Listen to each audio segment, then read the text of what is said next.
how does our gospel today tie up with our first reading about the tragic fall of Israel to foreign rule under the Assyrian Empire? Well, two expressions come to my mind in answer to the question. First, the expression, give them a dose of your own medicine, or of their own medicine. And secondly, the saying, those who do not know their history are doomed to repeat it. But let's start immediately with the second. In our first reading, I imagine the writer of the book of Kings probably shaking his head and saying to himself, "Oh, Israel, how could you possibly have forgotten so quickly?" This writer knew that they had been adequately warned by their prophets, but they never listened. And they even murdered their prophets. They had the prophets to remind them of the important lessons of the past. Of all nations, they should know, because they had been through those miserable years of slavery under the Egyptians.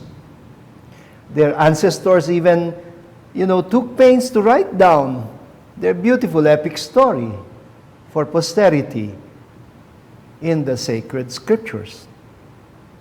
They know the price that their heroes and martyrs like Moses and Joshua had to pay for their liberation from slavery, so that they could enjoy freedom, peace, and prosperity in the land of milk and honey, the promised land that eventually became their homeland. God never stopped sending them more prophets to constantly remind them of their past. They were even instructed never to oppress slaves, because they were once upon a time slaves themselves in Egypt, and God took pity on them. But when they grew into a very strong nation, their leaders were also warned by the prophets about the danger of power. And in the 8th century, they were warned about the steady advances of a new world power that was beginning to act like a bully in the whole of the ancient Near East. Their attention had been called about the way the Assyrian Empire had been greedily occupying territories of the neighboring nations. Does that sound familiar to you?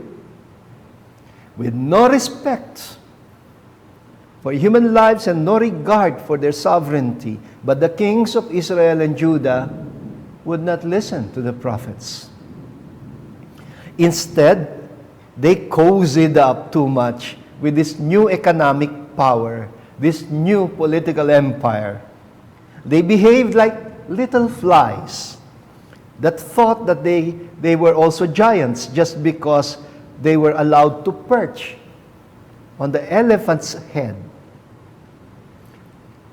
Did you hear what the prophet or what the writer calls them in our reading today? Stiff-necked, proud and arrogant rulers who had not believed in the Lord their God and rejected His statutes.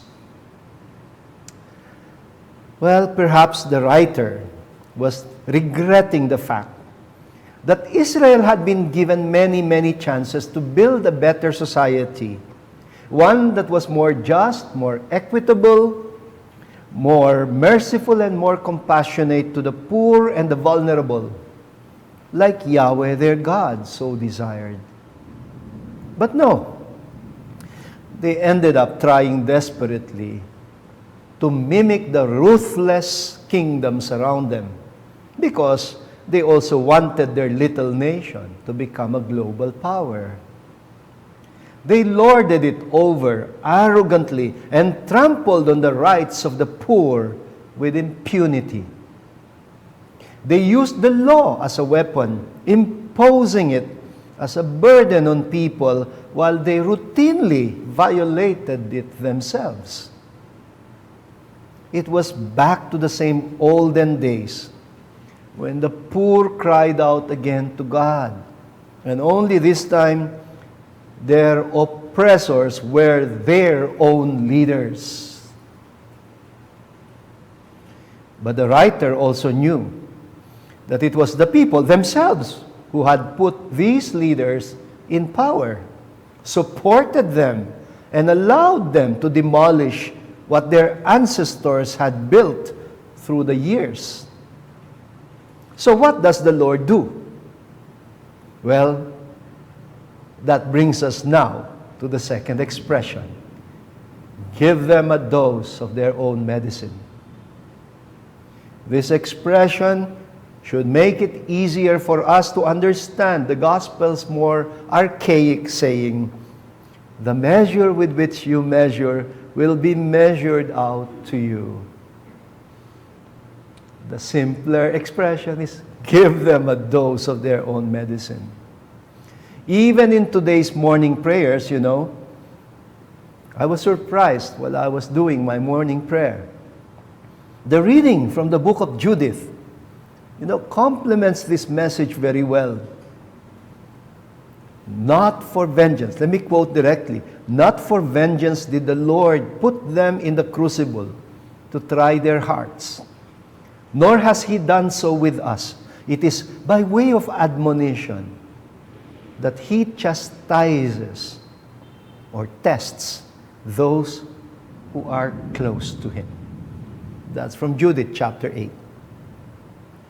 Sometimes the Lord will give us a dose of our own medicine, especially when we do to others what we ourselves hate or what we do not want others to do unto us.